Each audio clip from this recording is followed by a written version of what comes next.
जिस खबर का इंतजार पिछले 11 दिनों से पूरे देश को है, जिस खबर का इंतजार पिछले 270 घंटों से किया जा रहा है, यह इंतजार सिर्फ 11 परिवारों को नहीं है, पूरे 141 करोड़ देशवासियों को है। वो खबर बस किसी भी वक्त आने वाली है। अब आखिरी अड़चन बस बची हुई है। जिस मलबे के अंदर ये 41 मजदूर फंसे हैं उत्तराखंड में, वहां मशीन से 2.5 फीट चौड़ा लोहे का पाइप पहुंचाया जा रहा है और अब बस सिर्फ 12 मीटर का फासला बाकी है। इस वक्त इस रेस्क्यू ऑपरेशन में सबसे ज्यादा मुश्किल काम चल रहा है।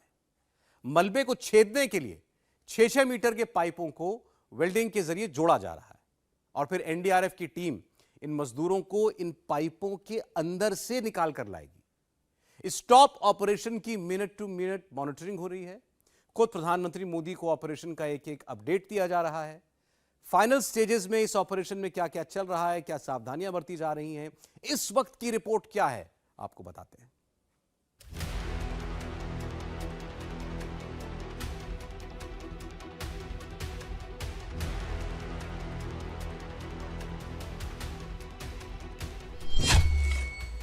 क्या उत्तरकाशी से बहुत जल्द बहुत बड़ी खबर आने वाली है? क्या उत्तरकाशी में सुरंग में फंसे मजदूरों तक रेस्क्यू टीम पहुंचने वाली है? क्या टनल में फंसे 41 मजदूर आज रात ही बाहर आ जाएंगे? मुझे आप लोगों को ये बताते हुए बेहद खुशी है कि पिछले 1 घंटे में हम जो काम कर रहे थे उससे हम एक और 6 मीटर की लेंथ इस ऑगर ड्रिल से पुश कर चुके हैं और मुझे पूरी आशा है कि आने वाले 2 घंटे में जब हम अगली फेज के लिए प्रिपेयर कर रहे होंगे, हम तैयार होंगे कि हम और सुगमता के साथ और सफलता के साथ आगे वाला जो बचा हुआ काम है उसको पूरा कर ले। प्रधानमंत्री कार्यालय के पूर्व सलाहकार भास्कर खुलबे को इस रेस्क्यू ऑपरेशन में खास तौर पर लगाया गया है। वो जो बातें कर रहे हैं उन्हें समझना जरूरी है। और सबसे पहले आप ये देखिए कि मजदूर कितने मीटर पर फंसे हुए हैं। उत्तरकाशी की सिलक्यारा बड़कोट सुरंग में मलबा आ जाने से ये 41 मजदूर इस वक्त 2 किलोमीटर के स्ट्रेच में फंसे हुए हैं। उनके आगे की तरफ यानी सिलक्यारा साइड से 200 मीटर के अंदर करीब 60 मीटर के मलबे का पैच है। मजदूरों को सुरक्षित निकालने के लिए सबसे पहले इसी मलबे के पैच की ड्रिलिंग शुरू की गई और इसके लिए मलबे के अंदर 900 mm का पाइप डाला गया, लेकिन सिर्फ 21 मीटर की ही ड्रिलिंग हो पाई और आगे कोई बहुत बड़ा पत्थर या बोल्डर आ गया, जिसकी वजह से ड्रिलिंग करके पाइप को मलबे में पुश कर रही अमेरिकन ऑगर मशीन खराब हो गई। इसमें कुछ दिन बर्बाद हुए, लेकिन कल फिर से इसी तरीके से रेस्क्यू ऑपरेशन शुरू किया गया।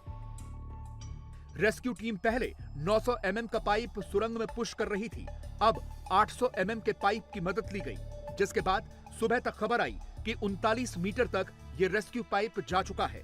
मजदूरों को खाना भेजने के लिए जो पाइप भेजा गया वो 53 मीटर तक अंदर गया था। 39 मीटर के हिसाब से 14 से 15 मीटर का रास्ता और बाकी था। 800 mm की पाइप हम 900 mm डाया पाइप के अंदर हम पुश कर रहे थे और वो करीबन 21 मीटर 900 mm डाया की पाइप पहले से मौजूद थी, तो 800 mm की पाइप भी हमने 21 मीटर तक प्लेस कर दी, पुश कर दिया। उसके बाद हमारी ड्रिलिंग ऑगर मशीन द्वारा वो शुरुआत हमने की रात को करीबन 12:45 बजे और 12:45 12:45 बजे, और अब तक ये मुझे बेहद खुशी है ये आप लोग से शेयर करते हुए कि 3 और पाइप जिसका मतलब है करीब और 18 मीटर, तो 21 + 18 39 मीटर हमारी ड्रिलिंग हो चुकी है और हमने पाइप भी 800 mm का उसमें प्लेस कर दिया है। ये हमारे लिए काफी खुशी की बात है कि हम और तेजी से आगे बढ़ रहे हैं। लेकिन जैसे कि मैंने कल भी आप लोग से कहा था कि जब तक कि हम 45-50 मीटर तक ना पहुंचे तब तक हम उस मजबूती से शायद ना बोल पाए। लेकिन शाम होते होते खबर आ गई कि रेस्क्यू टीम एक और पाइप को अंदर दाखिल करवाने में कामयाब हुई है। इन पाइपों को वेल्डिंग के जरिए जोड़कर अंदर पुश किया जा रहा है। एक पाइप की लंबाई 6 मीटर है, यानी 39 मीटर तक की लंबाई दोपहर में ही हासिल कर ली गई थी। शाम को एक और पाइप पुश करके अंदर डाला गया और अब कुल 45 मीटर तक रेस्क्यू पाइप एंटर हो चुका है। यह अनुमान लगाया जा रहा है कि 57 से 60 मीटर तक मलबा खत्म होगा और फिर मजदूर मिल जाएंगे। 2 बजे से लेकर 4 बजे के बीच सबसे ज्यादा ऑपरेशन का पीक टाइम था। 4 बजे औपचारिक तौर पर कहा कि 45 मीटर तक 57 मीटर मलबे के अंदर पाइप जा चुकी है। ये 800 mm डाया वाली पाइप है और उसके अंदर टेलीस्कोपिक मेथड से 700 mm डाया की पाइप गई है। इस टनल के अंदर जहां ऑपरेशन चल रहा था उसी दौरान जो आर्मी की टीम साथ में एक्सपर्ट्स की टीम लगातार ये कोशिश कर रही थी कि जल्द से जल्द 41 वर्कर्स तक पहुंचा जा सके और इसीलिए अब औपचारिक तौर पर यह कह दिया गया है कि 39 मीटर के बाद 6 मीटर की एक और पाइप अंदर जा चुकी है। यानी कुल मिला के 45 मीटर पाइप अंदर जा चुकी है और अब जाकर कुछ ही मीटर का समय बाकी है जब जल्द से जल्द वो 41 वर्कर्स जो अंदर हैं वो बाहर आएंगे। Let us do a bit of calculation. Food pipe डालने में हमको 53 लगे। फूड पाइप 2 मीटर ऊंची पर है, ठीक है। मैं 2 मीटर नीचे काम कर रहा हूँ तो मुझे नेचुरली मुझे नेचुरली 53 से थोड़ा ज्यादा जाना पड़ेगा।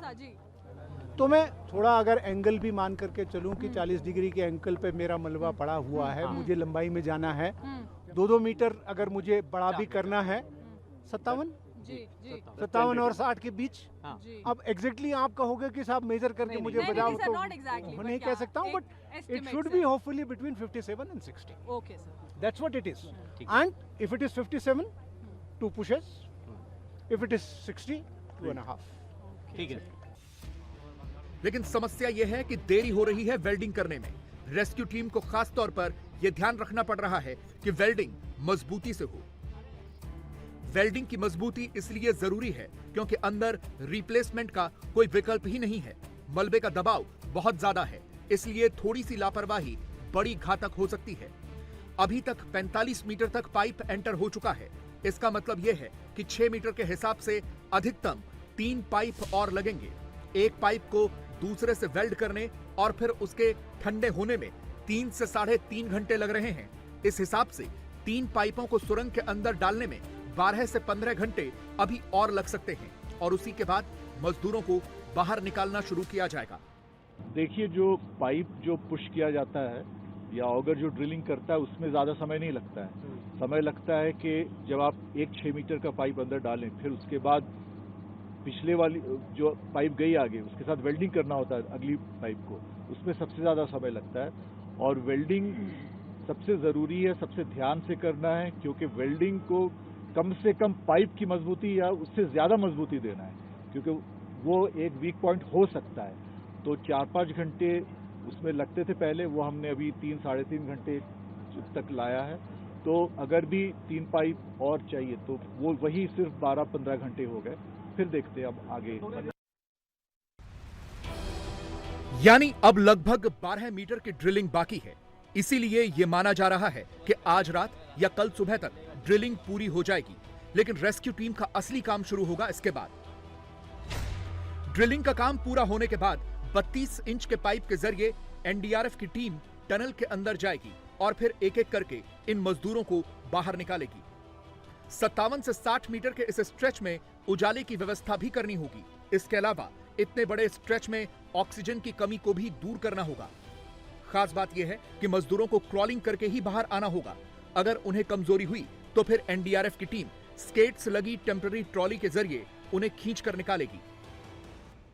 देखिए, टाइम फ्रेम देना मुश्किल है, लेकिन टाइम ज़रूर लग रहा है, क्योंकि मशीन है। मशीन को काम करने के लिए हमको ऑगर को कनेक्ट करना पड़ता है, पाइप को पाइप से जोड़ना पड़ता है। जैसे कि आप अंदर अगर देखेंगे तो एक वेल्डिंग में ही एक जो उसका मिनिमम वर्क टाइम है उसे पूरे किए बगैर आगे नहीं बढ़ा जा सकता। और ये भी ज़रूरी है कि जो काम हो वो बहुत अच्छी क्वालिटी का हो, ताकि आगे फिर अंदर किसी तरीके की दिक्कत ना आए।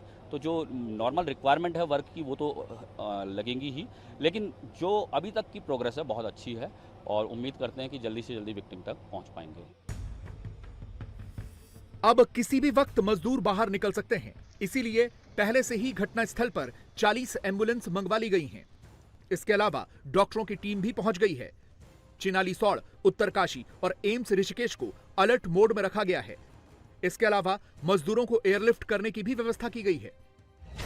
मजदूरों के प्राथमिक उपचार के लिए घटनास्थल पर ही अस्थायी अस्पताल बनाया गया है। इस टेम्पररी हॉस्पिटल में 8 बेड लगाए गए हैं। यहां से 4 किलोमीटर दूर हेलीपैड बना है, जहां से श्रमिकों को एयरलिफ्ट करके एम्स ले जाया जा सकता है। उत्तरकाशी जिला अस्पताल में भी 45 बेड अलग से रिजर्व करके रखे गए हैं।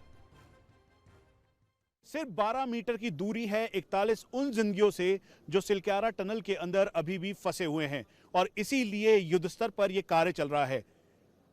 जब वो बाहर निकलेंगे तो पूरी स्थिति सामान्य रहे, इसीलिए पैरामेडिक्स और डॉक्टर्स की टीम को यहां पर बुला लिया गया है। करीबन 50 की संख्या में डॉक्टर्स, पैरामेडिक्स और एम्बुलेंस के जो टीम मेंबर्स हैं वो मौजूद हैं। उसके अलावा इनको कहा गया है कि अगर जैसे ही कोई आता है, अगर कोई ठंड की शिकायत करता है, क्योंकि क्लोज एरिया में वो सभी लोग मौजूद थे, या फिर कोई भी दिक्कत उनको होती है तो फर्स्ट एड के तौर पर यहीं पर उनको दिया जाए। इसीलिए सामने जो चद्दर हैं, कंबल हैं, उसके अलावा जो बाकी टेम्परेचर मेंटेन करने के लिए बैग्स हैं वो लाया गया है। वहीं दूसरी तरफ एनडीआरएफ भी लगातार जो इस समय मॉक ड्रिल कर रही है, क्योंकि अब अगले 2 से 3 घंटे में ये टनल के अंदर जाएंगे। 800 mm डाया वाली पाइप के अंदर जाकर एक एक करके उन सभी को बाहर निकालेंगे जो पिछले 11 दिन से 41 जिंदगियां इस टनल के अंदर थी।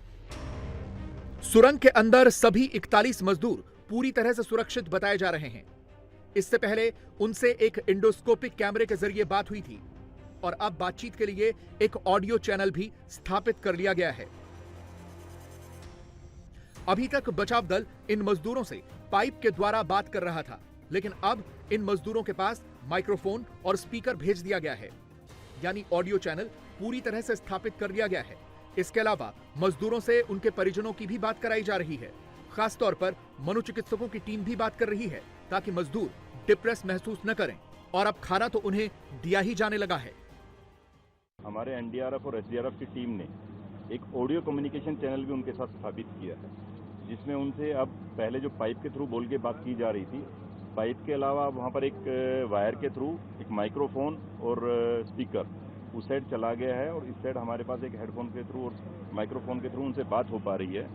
तो सबसे पहले जैसे जब एस्टेब्लिश हुआ तो हमारे डॉक्टर्स ने भी उनसे बात की, उनका सभी का स्वास्थ्य का हालचाल जाना, तो उनका काफ़ी अच्छे वो मोटिवेटेड हैं। काफ़ी इस समय अपने इस रेस्क्यू अभियान के बारे में जानकर उनमें थोड़ा उत्साह भी बना है जब से पाइप डाला है, तो वो बहुत ही पॉजिटिव हैं। सबसे ज़्यादा मैं आप लोगों से शेयर करना चाहूँगा कि अंदर जो टीम है वो आप लोगों ने वीडियो भी देखा है, उनके विजुअल्स भी देखे हैं, और जब उनसे बात भी हुई है तो बात से भी सुन के पता चलता है कि वो लोग काफ़ी अच्छी मेंटल स्थिति में है और दे आर मोटिवेटेड। वो कह रहे हैं कि साहब बिल्कुल हम लोग यहाँ मोर्चा संभाले हुए हैं, कोई दिक्कत नहीं है। ये अब से कुछ देर पहले की इस सुरंग के अंदर की तस्वीरें हैं। 41 मजदूरों को सुरक्षित बाहर निकालने के लिए दिन रात काम हो रहा है। सुरंग के अंदर अचानक से शाम के वक्त हलचल बढ़ गई है। सारी एम्बुलेंसेस को स्टैंड बाय पर कर दिया गया है। अंदर एनडीआरएफ के जवानों की मॉक ड्रिल और रिहर्सल शुरू हो गई है, क्योंकि अब असली काम एनडीआरएफ का ही है, जिन्हें इस सुरंग में बनाए गए पैसेज से अंदर जाना है और फिर इन पाइपों के जरिए मजदूरों को रेस्क्यू करके बाहर लाना है। सिलक्यारा टनल रेस्क्यू में 11वें दिन 41 जिंदगियों को बचाने की जंग जारी है। 800 mm डाया की इस पाइप को अंदर डाला गया और कुल मिला के 45 से 50 मीटर के लगभग ये पाइप अंदर जा चुकी है। अब महज 10 से 12 मीटर इसे अंदर जाना है। कुल मिला के डेब्री 57 मीटर की थी, और उसके तुरंत बाद ही 41 जिंदगियों को बचाने की इस जंग में सबसे बड़ा ब्रेक थ्रू मिलने वाला है। सामने ये टनल है और डेब्री के पास वहां पे ऑफिशियल्स दिखाई दे रहे हैं। उसके अलावा जो मशीन है और अमेरिकन ऑगर मशीन वो चल रही है। पाइप को वेल्ड किया गया है। कुल मिला के 6 जो मीटर की 800 mm डाया वाली पाइप है, उसके अंदर टेलीस्कोपिक मेथड से करीबन 700 mm डाया की पाइप को लगाया गया और फिर उसके बाद एक पैसेज तैयार किया गया। एनडीआरएफ के जवान इस समय अंदर हैं, वो अपने इक्विपमेंट्स के साथ हैं, साथ में टेलीस्कोपिक कैमरा के साथ हैं, उसके अलावा गोप्रो कैमरा है और एक एक तस्वीर इस समय कैमरे पे कैद हो रही है।